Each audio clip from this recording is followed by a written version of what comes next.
Hi friends, welcome back to my channel. Myself Rajyasree Banerjee from Bankura Sammelani Medical College and Hospital.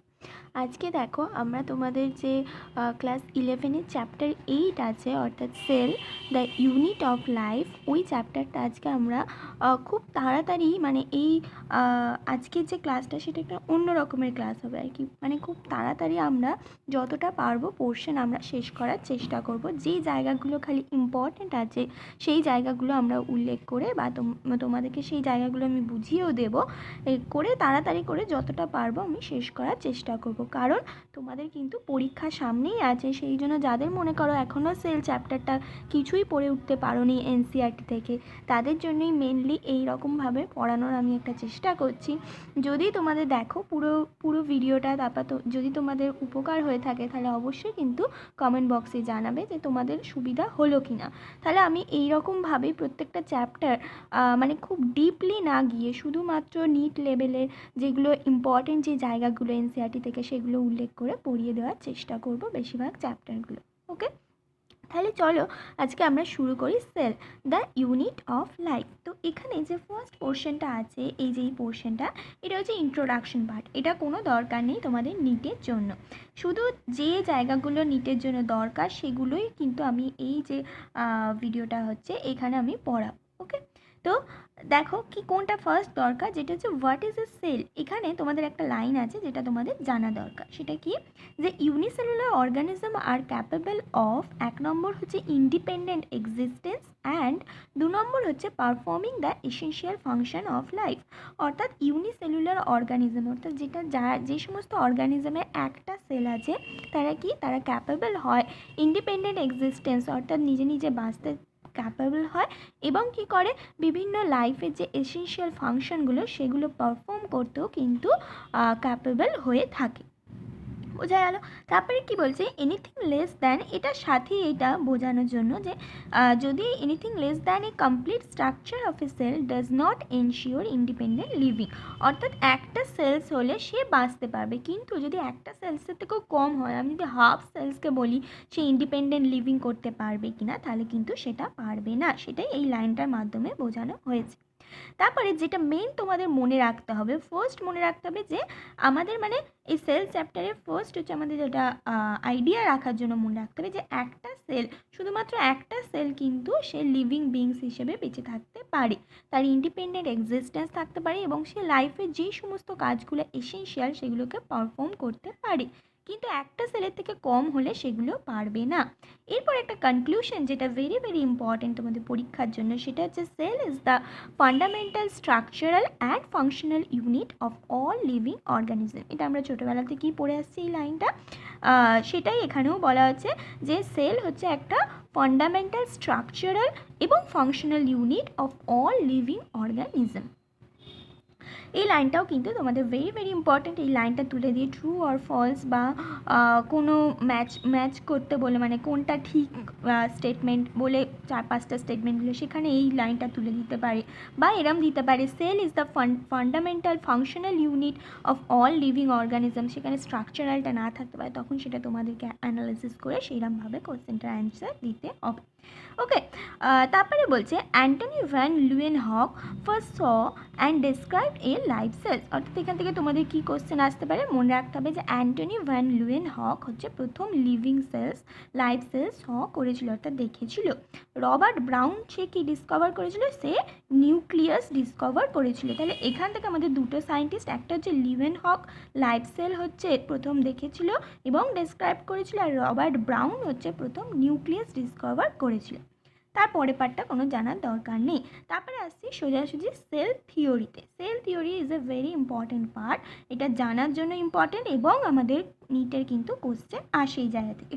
এখানে কি মনে রাখবো, ফার্স্টে হচ্ছে সালটা 1838। ওকে, সালটা দিয়ে কিন্তু কোশ্চেন আসে। 1838-এ কি ম্যাথিয়াস লেইডেন যিনি হচ্ছেন একজন জার্মান বোটানিস্ট। এটা কিন্তু মনে রাখবে যে স্লেইডেন মানে সেল থিওরি মেনলি সায়েন্টিস্ট স্লেইডেন এবং হচ্ছে সোয়ান, এই দুজন সায়েন্টিস্ট মিলে হচ্ছে সেল থিওরি প্রপোজ করেছিল। তার মধ্যে স্লেইডেন হচ্ছে জার্মান বোটানিস্ট এবং সোয়ান হচ্ছে জুলজিস্ট। তো এই দুটো আমাদের কিন্তু ভেরি ভেরি ইম্পর্টেন্ট কোশ্চেন আসে।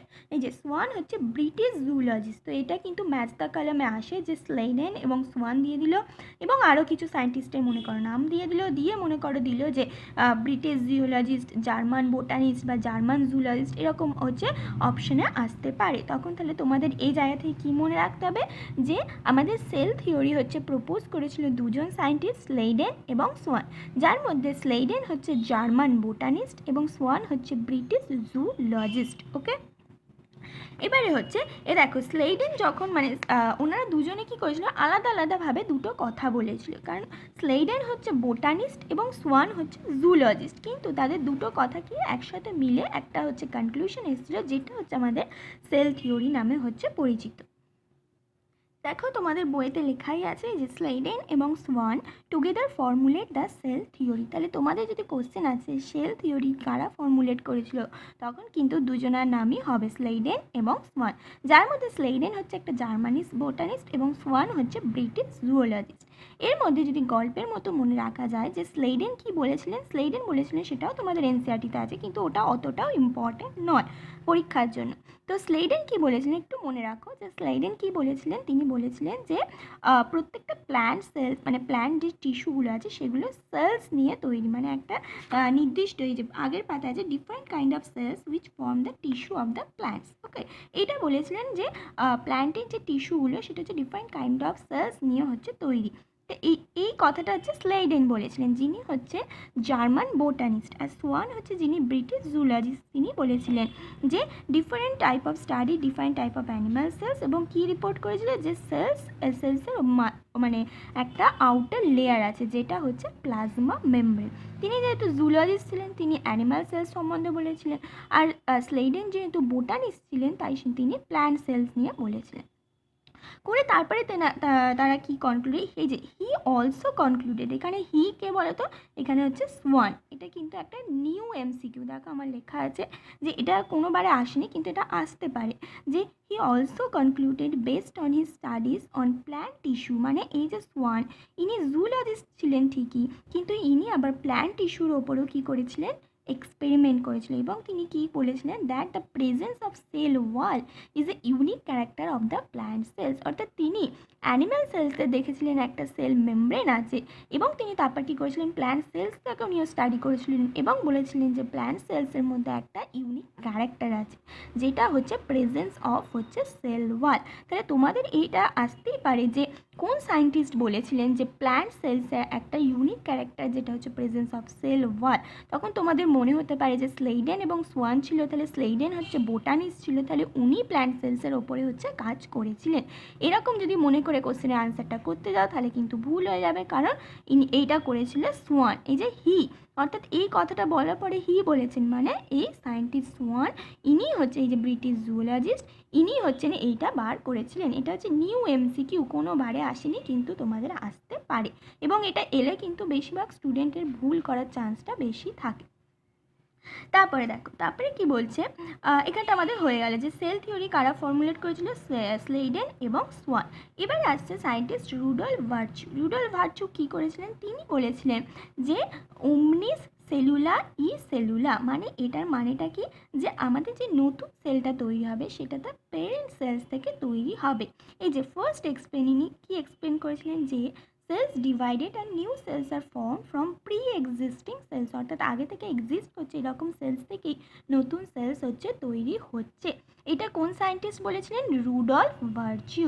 তাহলে আমরা এখনও অবধি 5টা সায়েন্টিস্টের নাম জানলাম। একটা হচ্ছে লিভেনহক, যিনি লাইভ সেলস হচ্ছে ডিসকভার করেছিলেন। তারপরে হচ্ছে আমরা জানলাম রবার্ট বাউন, যিনি হচ্ছে নিউক্লিয়াস ডিসকভার করেছিলেন। তারপর স্লেইডেন এবং সোয়ান, সেখান থেকে জানলাম স্লেইডেন এবং সোয়ান হচ্ছে সেল থিওরি প্রপোজ করেছিলেন, যার মধ্যে স্লেইডেন হচ্ছে জার্মান বোটানিস্ট, সোয়ান হচ্ছে ব্রিটিশ জুলজিস্ট। তারপরে জানলাম রুডল্ফ ভার্চিউ, যিনি হচ্ছেন ওমনি সেলুলার ই সেলুলার এই কথাটা বলেছিলেন। এই কথাটার মানে হচ্ছে যে আমাদের যে নতুন সেলসগুলো তৈরি হচ্ছে সেই সেলসগুলো প্রি এক্সিস্টিং সেলস থেকে সেল ডিভিশনের মাধ্যমে তৈরি হচ্ছে।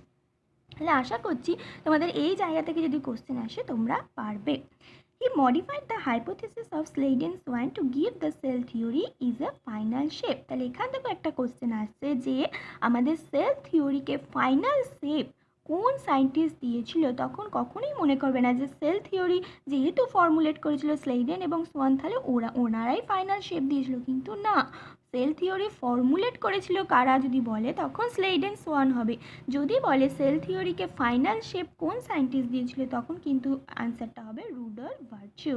ওকে, হি মডিফাইড মানে এখানে এই সায়েন্টিস্টের কথা বলছে, অর্থাৎ তিনি মডিফাইড করে এই স্লেডেন এবং সোয়ানের বা যে সেল থিওরি দিয়েছিল এটাকে মডিফাই করে একটা ফাইনাল শেপ দিয়েছিল, যেখানে এই দুটো কথা বলা ছিল। একটা হচ্ছে এইটা all living organism are composed of cells and products of cells, এটা হচ্ছে স্লেডেন এবং সোয়ান বলেছিল।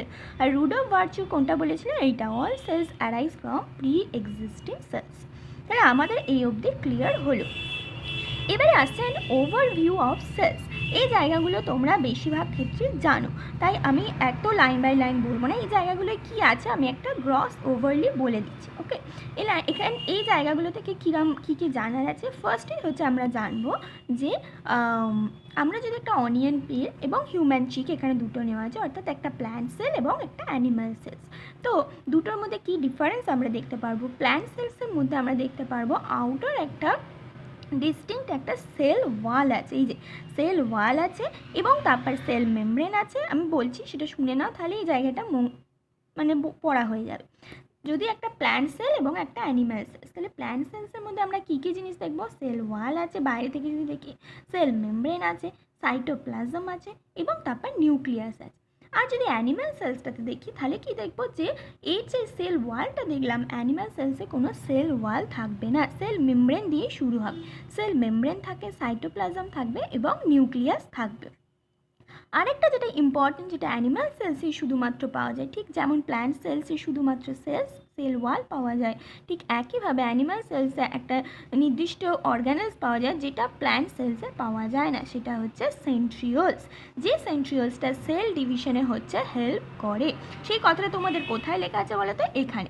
Animal cells contain another non membrane bound organelle called centriole which help in cell division. তাহলে এটা কিন্তু একটা এমসিকিউ এর মধ্যে পড়ে যাচ্ছে যে সেন্ট্রিওলস হচ্ছে কোন সেলসে পাওয়া যায়, animal cells, plant cells, both or none of the above. তাহলে তোমাদের সেখানে কোনটা ঠিক হবে, অ্যানিম্যাল সেলস। এবং সেন্ট্রিওলস কিন্তু নন মেমব্রেন বাউন্ড অর্গানেলস, মানে এর কোনো মেমব্রেন নেই এবং এটা কিসে হেল্প করে, এটা সেল ডিভিশনে হেল্প করে।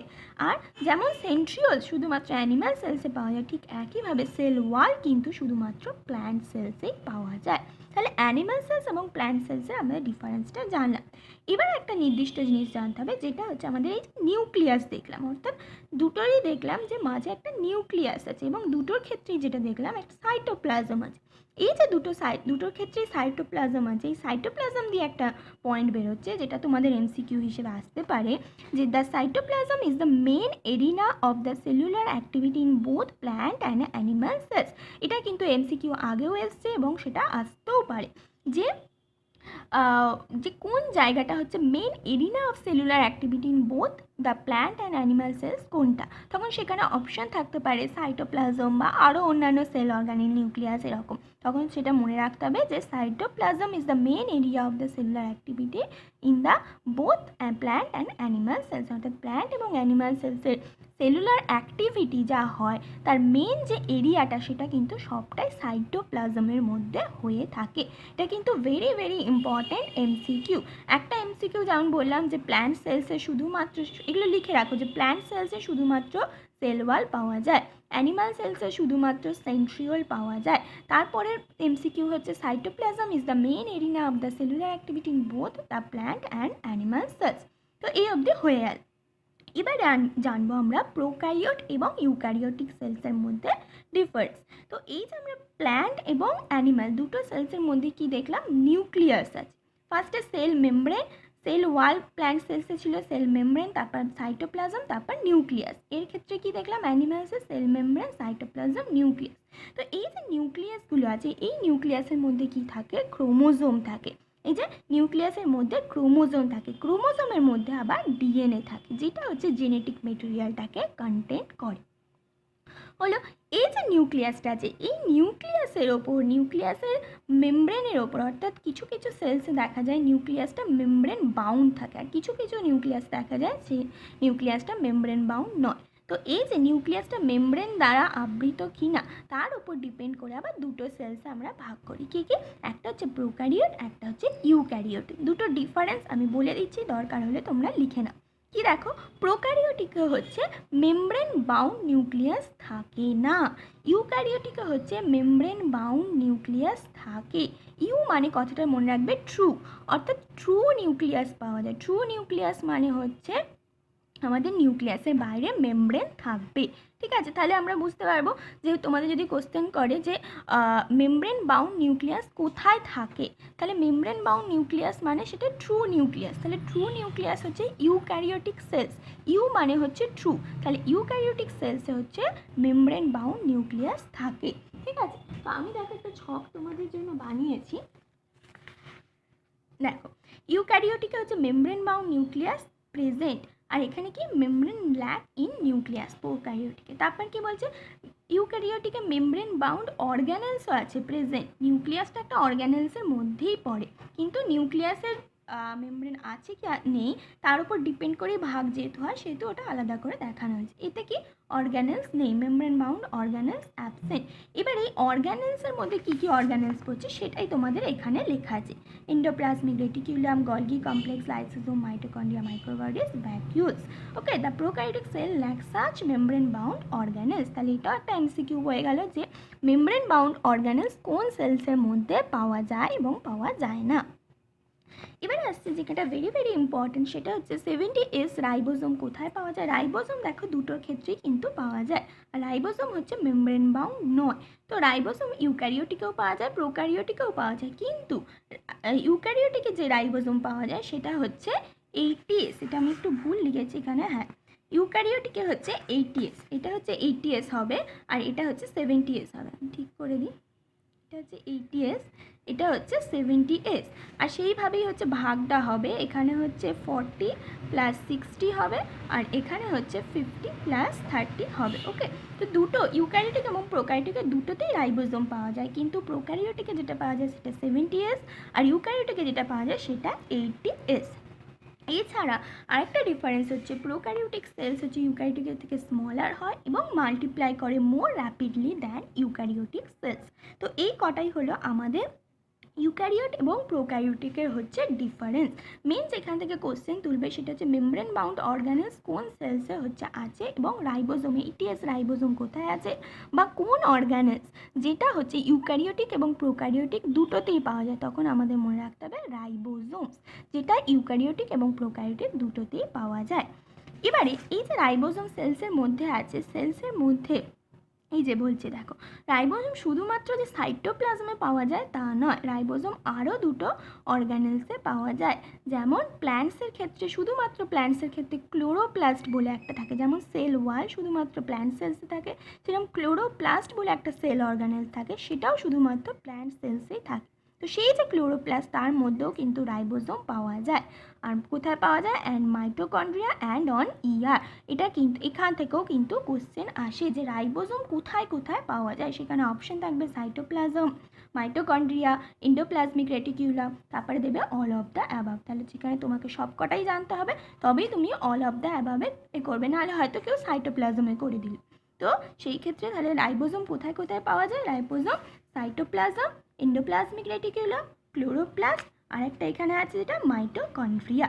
ওকে, এই চারটে জায়গায় রাইবোজোম খুঁজে পাওয়া যায়। তাহলে প্ল্যান্ট সেলস, তোমাদের যদি বলে প্ল্যান্ট সেলসের কতগুলো জায়গায় রাইবোজোম পাওয়া যায়, তাহলে কি হবে, চারটে জায়গায়, সাইটোপ্লাজম, ক্লোরোপ্লাস্ট, মাইটোকন্ড্রিয়া, ইয়ার। কিন্তু যদি এটা থাকে অ্যানিমাল সেলসের কতগুলো জায়গায় পাওয়া যায়, তখন কিন্তু অপশনে থাকবে একটা, চারটে, তিনটে, তখন কিন্তু চারটে হবে না, কারণ অ্যানিমাল সেলসে কিন্তু ক্লোরোপ্লাস্ট থাকবে না, এটা তো ক্রস হয়ে যাবে। তাহলে অ্যানিমাল সেলসের সাইটোপ্লাজম, মাইটোকন্ড্রিয়া, ইআর অর্থাৎ অ্যানিমাল সেলসের 3টে জায়গায় রাইবোজোম পাওয়া যায়, প্ল্যান্ট সেলসে 4টে জায়গায় রাইবোজোম পাওয়া যায়। এই সূক্ষ্ম সূক্ষ্ম জিনিসগুলো কিন্তু আমাদের নিটের জন্য ভেরি ভেরি ইম্পর্টেন্ট, যেখানে অন্য লোকে মানে একটু যদি অন্যমনস্ক হয়ে যায় এটা ভুল হয়ে যাবে, হয়তো সে সবটাই পড়েছে কিন্তু তার ভুল হয়ে যাবে, কিন্তু একটু মন দিয়ে করলে এগুলো ভুল হওয়ার চান্সটা কমে যায়। এবারে আসছে cell differ greatly in size, shape, activity, অর্থাৎ সেলস বিভিন্ন ধরনের হয়ে থাকে, বিভিন্ন সাইজের হয়ে থাকে। তো সেই জন্য সেখানে একটা এই যে পুরো জায়গাটা আছে এর হচ্ছে এই জায়গাটা হচ্ছে পুরোটা কনক্লুশন করা আছে। কি আছে সেখানে? মাইক্রোপ্লাজমা হচ্ছে স্মলেস্ট সেল, যেটা হচ্ছে 0.3 মাইক্রোমিটার ইন লেন্থ। এখানেই সেটা লেখা আছে, আমি এইভাবে লিখে দিয়েছি তাহলে সুবিধা হবে মনে রাখতে। ব্যাকটেরিয়া হচ্ছে 3 to 5 micrometre. Egg of ostrich হচ্ছে লার্জেস্ট আইসোলেটেড সিঙ্গেল সেল, আসে এমসিকিউ, এটা এমসিকিউ আসে, মাইক্রোপ্লাজমা এমসিকিউ আসে, এবং নার্ভ সেল লংগেস্ট সেল। তাহলে লার্জেস্ট আইসোলেটেড সিঙ্গেল সেলস হচ্ছে egg of ostrich, longest cells হচ্ছে নার্ভ সেল, আর স্মলেস্ট সেলস হচ্ছে মাইক্রোপ্লাজমা। আর হিউম্যান আরবিসি ডায়ামিটার হচ্ছে 7 মাইক্রোমিটার, ব্যাকটেরিয়ার হচ্ছে 3 থেকে 5 মাইক্রোমিটার। তো এই জিনিসগুলোই হচ্ছে এই অবধি হচ্ছে আমাদের কমপ্লিট হলো। এবারে আমরা দেখব প্রোক্যারিওটিক সেলস। ওকে, আচ্ছা, প্রোক্যারিওটিক সেলসের ফার্স্টে কি বলছে? ফার্স্টে হচ্ছে এক্সাম্পল, প্রোক্যারিওটিক সেলসের কিছু এক্সাম্পল। সেখানে কোথায় দেখো, কোথায় কোথায় প্রোক্যারিওটিক সেলস পাওয়া যায়, কি কোথায় কোথায়? Bacteria, blue green algae, mycoplasma. এটা অ্যান্ড দেওয়া আছে, এটা কিন্তু অ্যান্ড হবে না, এটা অর হবে, অর্থাৎ যাকে পিপিএলওকেই মাইক্রোপ্লাজমা বলা হয়। তাহলে পিপিএলওর ফুল ফর্ম কি? Pleuro pneumonia like organism. এখান থেকে কোশ্চেন যেটা তোমাদের আসে নিটের জন্য সেটা হচ্ছে পিপিএলওর full form, the full form of PPLO বলে বিভিন্ন ধরনের হচ্ছে ফুল ফর্ম দেবে, সেখানে তোমাদের কোনটা ঠিক হবে? Pleuro pneumonia like organism. এবং বলতে পারে পিপিএলও এই মাইক্রোপ্লাজমা কী ধরনের সেলস থাকে সেখানে মনে রাখতে হবে, বা প্রোক্যারিওটিক সেলসের এক্সাম্পলসে ছিল মাইক্রোপ্লাজমা। ওকে, তাহলে এখান থেকে এটা ইম্পর্টেন্ট। তারপরে কি আছে? তারপরে যেটা মনে রাখতে হবে যে এই যে প্রোক্যারিওটিক সেলসগুলো সেগুলো বিভিন্ন সাইজ এবং শেপের হয়। রড লাইক হলে তাকে আমরা ব্যাসিলাস বলি, স্পেরিক্যাল হলে কক্কাস বলি, ভিব্রিও হলে কমা শেপড হলে তাকে ভিব্রিও বলি, এবং স্পাইরাল শেপড হলে স্পাইরিলাম বলি। তো এটা কত সালে এসেছিলো? দেখো, নিট 2019-এ এইখান থেকে কিন্তু কোশ্চেন এসেছিল যে রড লাইক যদি প্রোক্যারিওটিক সেলসকে কি বলা হয়, এরকম কোশ্চেন আসবে, তখন মনে রাখতে হবে যে রড লাইককে ব্যাসিলাস বলা হয়, স্পেরিক্যালকে কক্কাস বলা হয়, কমা শেপড হলে তাকে ভিব্রিও বলা হয়, আর স্পাইরাল শেপ যদি হয় তখন তাকে স্পাইরিলাম বলা হয়। অলরেডি কিন্তু নিটে কোশ্চেন এসছে। তারপরে যে পোর্শনটা আছে সেখানে কি বলেছে? সেখানে হচ্ছে তাহলে ফার্স্টে এখানে যেটা মনে রাখতে হবে প্রোক্যারিওটিক সেলের এক্সাম্পল এবং প্রোক্যারিওটিক সেলসের বিভিন্ন রকমের শেপসের সাথে নামগুলো। তারপরে হচ্ছে প্রোক্যারিওটিক সেলসের বিভিন্ন ক্যারেক্টারিস্টিক্স। সেখানে কি আসছে? প্রত্যেকটা প্রোক্যারিওটিক সেলসই বলছে যে এরা এক্সিবিট করে wide variety of shape and function. তারপরেও বলছে যে all prokaryotic cells have cell wall surrounding the cell membrane, অর্থাৎ প্রোক্যারিওটিক সেলসে কি থাকে? সেল ওয়াল থাকে, এবং সেল ওয়ালগুলো কি করে? সেল মেমব্রেনকে সারাউন্ড করে থাকে, অর্থাৎ যেটা আমরা দেখলাম cell wall, sell membrane, cytoplasm, nucleus, ঠিক এইরকমভাবেই থাকে। এর মধ্যে এক্সেপশন কোনটা? এক্সেপশন হচ্ছে মাইক্রোপ্লাজমা, অর্থাৎ মাইক্রোপ্লাজমার মধ্যে কিন্তু সেল ওয়ালটা সারাউন্ডিং করে থাকে না সেল মেমব্রেনকে। যে প্রত্যেকটা প্রোক্যারিওটিক সেলসেই cell wall surrounding the cell membrane except in mycoplasma. তাহলে এখানেই তোমাদের কোশ্চেন চলে আসবে, এক্সেপশন দিয়ে কিন্তু অনেক কোশ্চেন নিতে আসে, কারণ সেই জায়গাগুলো মনে রাখার। তো তাহলে এক্সেপশন হচ্ছে মাইক্রোপ্লাজমার ক্ষেত্রে সেল মেমব্রেনটা সেল ওয়াল দিয়ে সারাউন্ড করা থাকে না। তারপরে কি দেখো, যেটা আমরা দেখলাম যে এইভাবে যদি বলি তাহলে ফার্স্টে হচ্ছে সেল ওয়াল থাকে, তারপর সেল মেমব্রেন, তারপর সাইটোপ্লাজম, এবং তারপর নিউক্লিয়াস। এই জায়গায় যেটা তোমাদের বলেছে সেটা হচ্ছে আচ্ছা দেখো, এই যে নিউক্লিয়াসটা বলেছে কি যে এই যে সেল আচ্ছা, নিউক্লিয়াসটা না শুরু করে আমরা সেল ওয়াল থেকে শুরু করি। এখানে বলেছে cell wall, sell membrane, cytoplasm, nucleus এরকম থাকে। তো সেল ওয়াল নিয়ে আমাদের কোথায় বলেছে? সেল ওয়াল নিয়ে আমাদের এই জায়গাটায় বলেছে। পুরো ভিডিওটা শোনো, তারপরে দেখবে যে তোমাদের কিন্তু প্রত্যেকটা পয়েন্টই তোমাদের কিন্তু আমি বলে দিয়েছি, ঠিক আছে? যেখান থেকে যেটা পড়লে সুবিধা হবে সেখান থেকে আমি ফার্স্টে তোমাদের বলছি, তারপর দেখবে পুরো পাতাটাই তোমাদের কমপ্লিট হয়ে গেছে। তো ফার্স্টে আমরা যখন সেল ওয়াল দেখব, সেল ওয়ালের ব্যাপারটা এনসিইআরটিতে এই জায়গায় আছে, অর্থাৎ ব্যাকটেরিয়াল সেল বা প্রোক্যারিওটিক সেলসের সেল ওয়ালের ব্যাপারটা এখানে আছে। এখানে কি বলেছে, এখানে যে ব্যাপারটা আছে সেটাকে আমি ছোট করে এখানে লিখে নিয়েছি তোমাদেরই সুবিধার্থে। এখানে কি আছে যে প্রত্যেকটা সেলস, এই যে bacterial cells have a chemically complex cell envelope, অর্থাৎ একটা সেল এনভেলাপ থাকে। ব্যাকটেরিয়াল সেলস আছে, তার বাইরে একটা কমপ্লেক্স সেল এনভেলাপ থাকে। এই সেল এনভেলাপটা তিনটে অংশ নিয়ে তৈরি। বাইরেরটাকে বলা হয় গ্লাইকোক্যালিক্স, তারপরে একটা লেয়ার আছে সেটাকে সেল ওয়াল, তারপরে যে লেয়ারটা আছে সেটাকে সেল মেমব্রেন বলে। অর্থাৎ গ্লাইকোক্যালিক্স, সেল ওয়াল এবং সেল মেমব্রেন, এই তিনটে অংশকে একসাথে বলা হয় সেল এনভেলাপ। ঠিক আছে, এই যে সেল এনভেলাপ অর্থাৎ গ্লাইকোক্যালিক্স, সেল ওয়াল এবং সেল মেমব্রেন তিনটেকে একসাথে বলা হচ্ছে সেল এনভেলাপ। তার ফাংশনটা কি, তার ফাংশন হচ্ছে সিঙ্গেল প্রোটেক্টিভ ইউনিট, অর্থাৎ প্রোটেকশন দেওয়া, সেলটাকে প্রোটেকশন দেওয়া। ঠিক আছে, এবারে আবার এই তিনটের মধ্যে আমরা তিনটেকে নিয়ে একটু ডিটেলসে পড়বো। এই যে গ্লাইকোক্যালিক্স, এটা হচ্ছে সব থেকে আউটার লেয়ার। এই গ্লাইকোক্যালিক্সের আবার থিকনেসের ওপর হচ্ছে কিছু ভাগ করা হয়। যেমন যখন গ্লাইকোক্যালিক্স হচ্ছে স্লাইম লেয়ারে থাকে তখন তাকে মানে লুজ শীট হিসেবে থাকে তখন তাকে বলি স্লাইম লেয়ার। যখন সেটা থিক হিসেবে থাকে তখন তাকে বলি ক্যাপসুল। অর্থাৎ গ্লাইকোক্যালিক্স যখন দুটো রকমের হয়, একটা হচ্ছে যখন ঠিকভাবে থাকে তখন তাকে ক্যাপসুল বলি, যখন লুজ শীট হিসেবে থাকে তখন তাকে স্লাইম লেয়ার বলে থাকি। এটাই হচ্ছে এই জায়গাটায় আমাদের লেখা আছে। এবং তারপরে হচ্ছে সেল ওয়াল। সেল ওয়ালের এই দেখো দুটো দাগ দিয়ে রেখেছি এইখানে।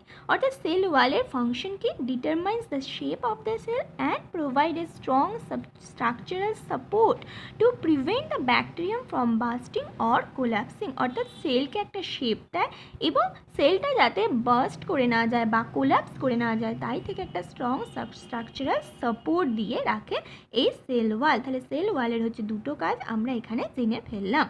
তারপরে ক্যাপসুল আমাদের পড়া যায়। তাহলে এই দেখো এই পার্টটা কিন্তু আমাদের কমপ্লিট হয়ে গেল। যে গ্লাইকোক্যালিক্স, এই যে loose sheet, slime layer, thick tough থাকলে ক্যাপসুল এবং সেল ওয়ালের হচ্ছে দুটো ফাংশন।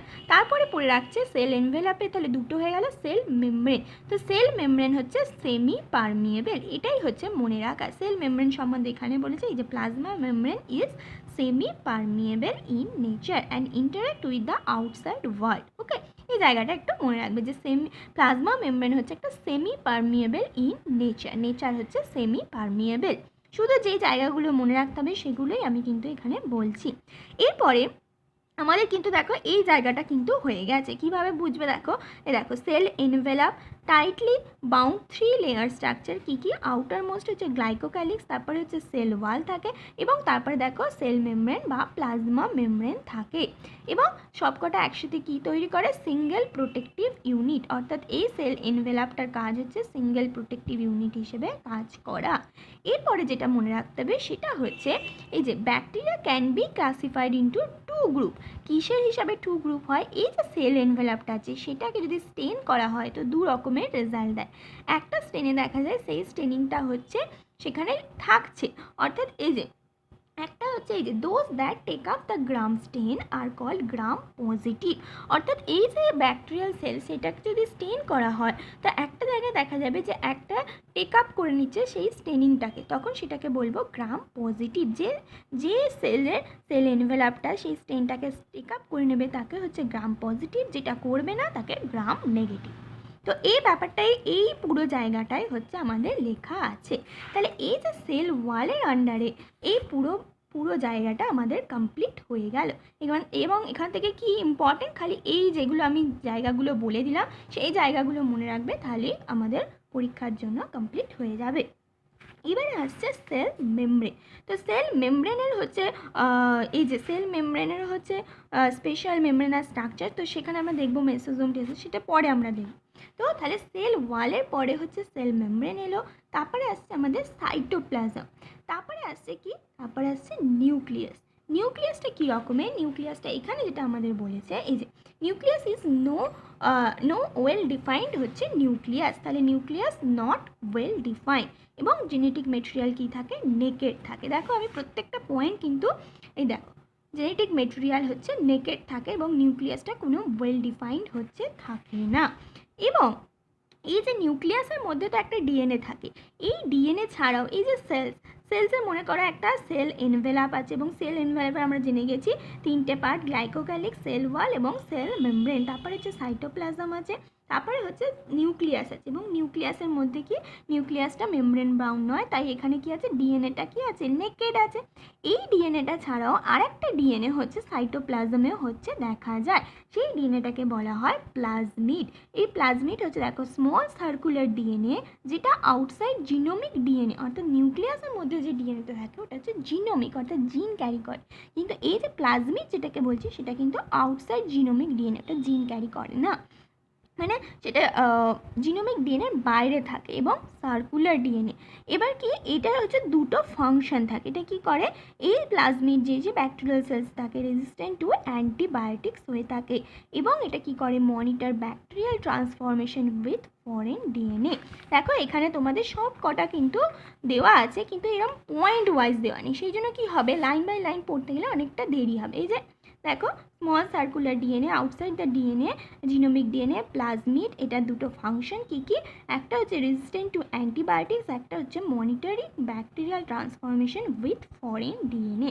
তাহলে এখান থেকে কিন্তু তোমাদের কোশ্চেন আসতে পারে যে প্লাজমিড কী ধরনের ডিএনএ, তাহলে small circular DNA outside the genomic DNA, এবং এটার হচ্ছে কি ইউনিক ফেনোটাইপিক ক্যারেক্টার, সেটা হচ্ছে রেজিস্ট্যান্ট টু অ্যান্টিবায়োটিক্স করে দেয় ব্যাকটেরিয়াটাকে। ঠিক আছে, তারপরে আসছে তারপরে এই প্রোক্যারিওটিক সেলসে তাহলে কী কী আমরা দেখলাম, সেল ওয়াল আছে, সেল ওয়ালের আমরা ডিটেলস জেনে গেছি, সেল মেমব্রেন, সাইটোপ্লাজম এবং নিউক্লিয়াস। নিউক্লিয়াসের আমরা দুটো দেখলাম, যে নিউক্লিয়াসে কি এটা প্রোক্যারিওটিক সেলস বলে, সেটাতে কোনো রকম মেমব্রেন থাকবে না, অর্থাৎ নট ওয়েল ডিফাইন্ড, এবং তাহলে ভিতরে যে জেনেটিক মেটেরিয়াল থাকবে সেটা হচ্ছে নেকেড। এছাড়াও একটা ডিএনএ থাকে যেটা small circular DNA outside genomic DNA, সেটাকে প্লাজমিড বলা হয়। প্লাজমিডের হচ্ছে দুটো ফাংশন, এছাড়া হচ্ছে ইনক্লুশনস থাকে এবং হচ্ছে মেসোজোম থেকে থাকে, সেটাও দেখো তোমাদের এখানে বলেছে prokaryotic has something unique in the form of inclusion এবং হচ্ছে মেসোজোম। তাহলে এখন আমাদের জানতে হবে এই ইনক্লুশন এবং মেসোজোম সম্বন্ধে। তো মেসোজোমটা আমরা ফার্স্টে দেখে নিই। মেসোজোম দেখো তোমাদের এখানেই লেখা আছে, কি বলেছে, special membranous structure is the mesosome which is formed by the extension of the plasma membrane into the sales.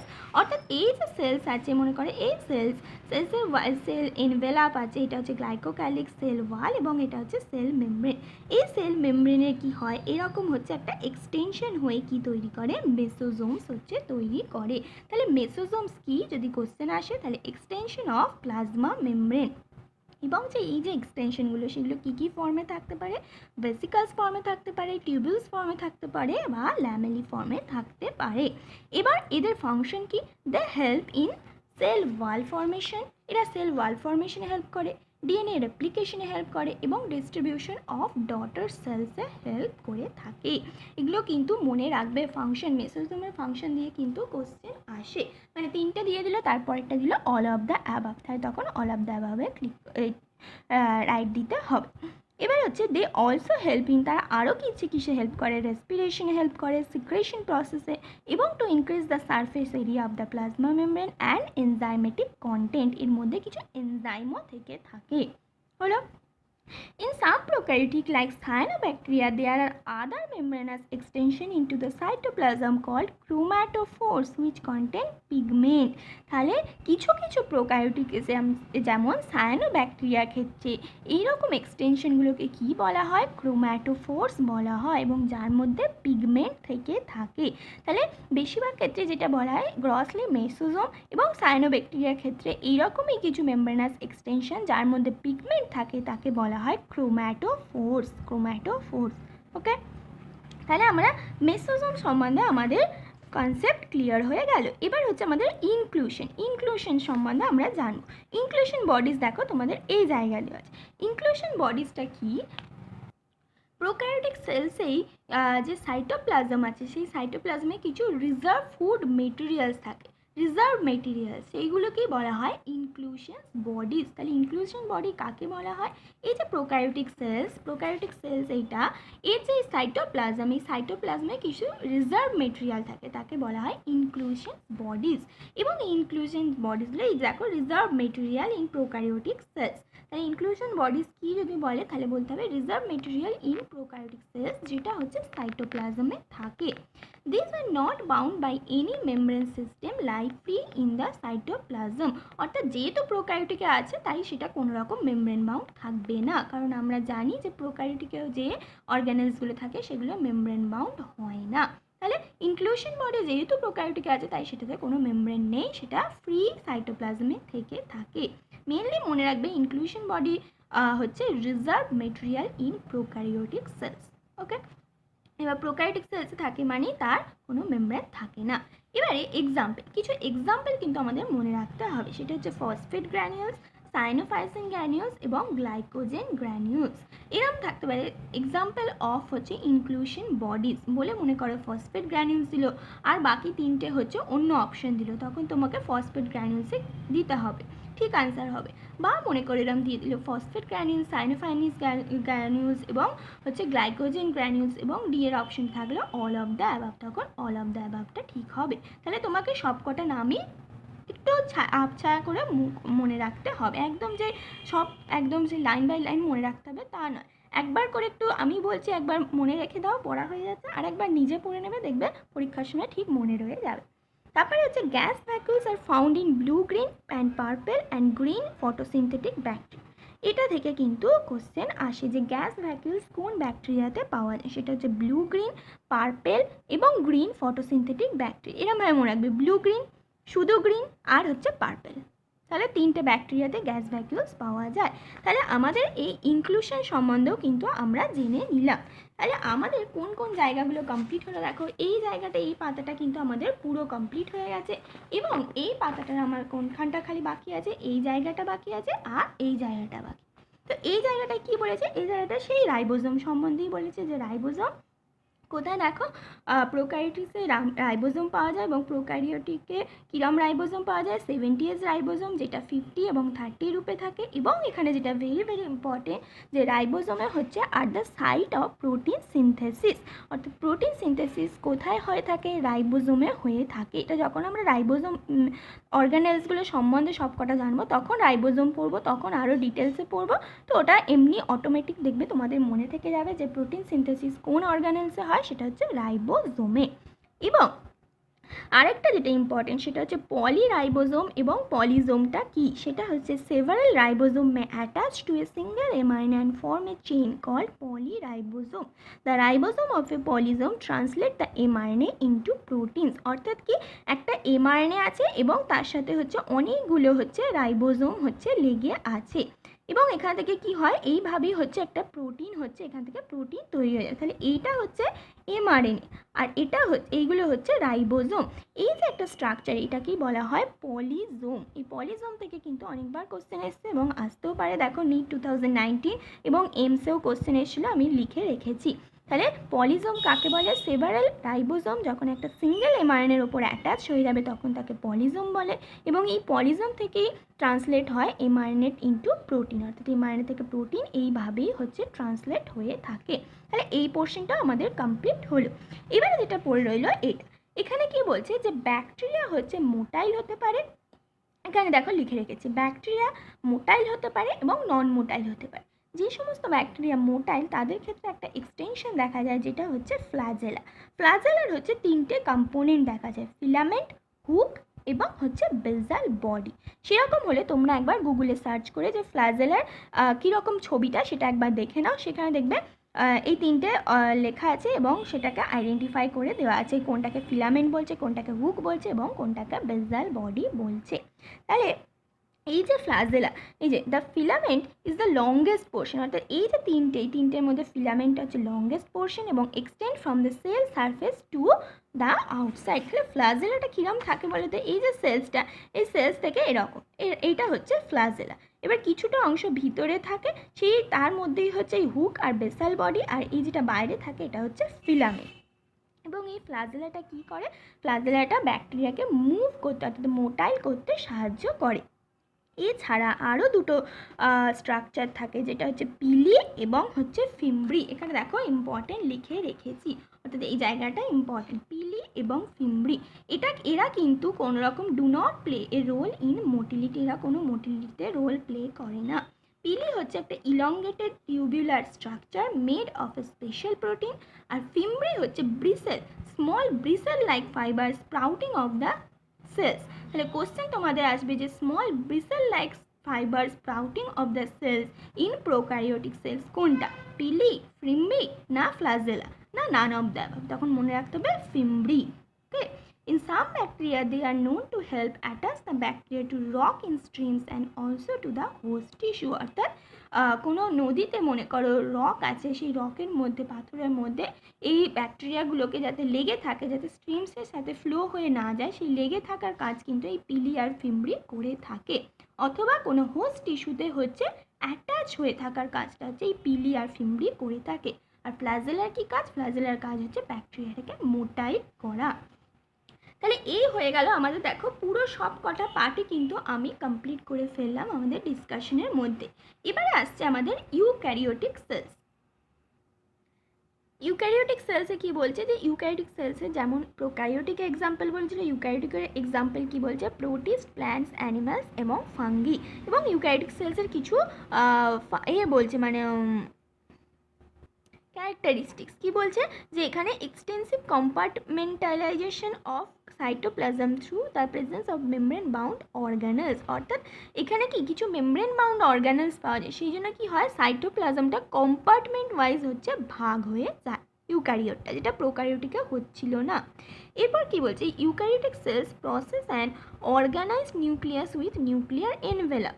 নিউক্লিয়াসটাও কি অর্গানাইজ থাকে উইথ একটা নিউক্লিয়ার এনভেলাপও থাকে। ইন অ্যাডিশন এছাড়াও কি থাকে, একটা complex locomotory and cytoskeleton structure, এবং কি থাকে, the genetic material is organised into chromosome. তাহলে কী কী এখানে বেশি থাকে, একটা হচ্ছে কম্পার্টমেন্ট ওয়াইজ হচ্ছে সাইটোপ্লাজমটা ভাগ থাকে, নিউক্লিয়াসটা হচ্ছে ডেভেলপড থাকে, এনভেলাপ ওয়াইজ থাকে, এবং কমপ্লেক্স একটা লোকোমোটরি এবং সাইটোস্কেলিটন স্ট্রাকচার থাকে, আর জেনেটিক মেটেরিয়ালটা হচ্ছে ক্রোমোজোমের মধ্যে অর্গানাইজ থেকে থাকে। এবারে এই যে ইউক্যারিওটিক সেলসের মধ্যে প্ল্যান্টস এবং অ্যানিমেলস দেখলাম, তার হচ্ছে দুটো ভাগ বলছে, all eukaryotic cells are not identical, অর্থাৎ একই রকম নয়। প্ল্যান্ট এবং animal cells are different as former possess. Former মানে হচ্ছে প্ল্যান্টে কি থাকে, সেল ওয়াল, প্লাস্টিড এবং লার্জ সেন্ট্রাল ভ্যাকুলস থাকে। সেখানে অ্যানিমাল সেলসে এক্সট্রা কি থাকে, সেন্ট্রিওলস থাকে। অর্থাৎ বাকি যা থাকে সেগুলো দুটোতেই থাকে, কিন্তু প্ল্যান্ট সেলসে হচ্ছে সেল ওয়াল, প্লাস্টিড এবং লার্জ সেন্ট্রাল ভ্যাকুলস থাকে, যেটা হচ্ছে অ্যানিমাল সেলসে থাকে না। আর অ্যানিমাল সেলসে হচ্ছে সেন্ট্রিওলস থাকে, যেটা হচ্ছে প্ল্যান্ট সেলসে থাকে না। তাহলে এখান থেকে একটা ভেরি ভেরি ইম্পর্টেন্ট তোমাদের কোশ্চেন আসলো, যে লার্জ সেন্ট্রাল ভ্যাকুলস কোন সেলসে থাকে, animal cells, plant cells, both, এরমভাবে কোশ্চেন আসবে। তোমাদের সেটাই মনে রাখতে হবে যে মেন ডিফারেন্স হচ্ছে সেল ওয়াল, প্লাস্টিড এবং লার্জ সেন্ট্রাল ভ্যাকুলস, এই তিনটে হচ্ছে শুধুমাত্র প্ল্যান্ট সেলসে থাকে, আর সেন্ট্রিওলসটা শুধুমাত্র অ্যানিমাল সেলসে থাকে। আর যে কোনো অর্গানেলস যা বলুক সবই হচ্ছে দুটোতে থেকে থাকে। ঠিক আছে, তাহলে which are absent in almost all plant cells। এবার আসছে তোমাদের এই দুটো, দেখো দুটো ছবি, এই দুটো ছবি নিজেরা একটু করে নিও, দেখবে পয়েন্ট ওয়াইজ দেওয়া আছে। এটা হচ্ছে প্ল্যান্ট সেলস, এটা হচ্ছে অ্যানিমাল সেলস। তাহলে অ্যানিমাল সেলসে কী এক্সট্রা দেখবে, সেন্ট্রিওলস, আর প্ল্যান্ট সেলসে কী এক্সট্রা দেখবে, সেল ওয়াল, আর হচ্ছে আমাদের প্লাস্টিড, এবং হচ্ছে আমাদের সেল এনভেলাপ, সেল এনভেলাপ মানে হচ্ছে সেল ওয়াল, আর সেন্ট্রাল ভ্যাকুলস মানে সেল ওয়াল দেখবে, প্লাস্টিড দেখবে, এবং সেন্ট্রাল ভ্যাকুলস শুধুমাত্র এখানে দেখে থাকবে, আর এখানে সেন্ট্রিওলস দেখে থাকবে। বাকি যা দেখবে সবই কিন্তু দুটোতেই একই দেখে থাকবে।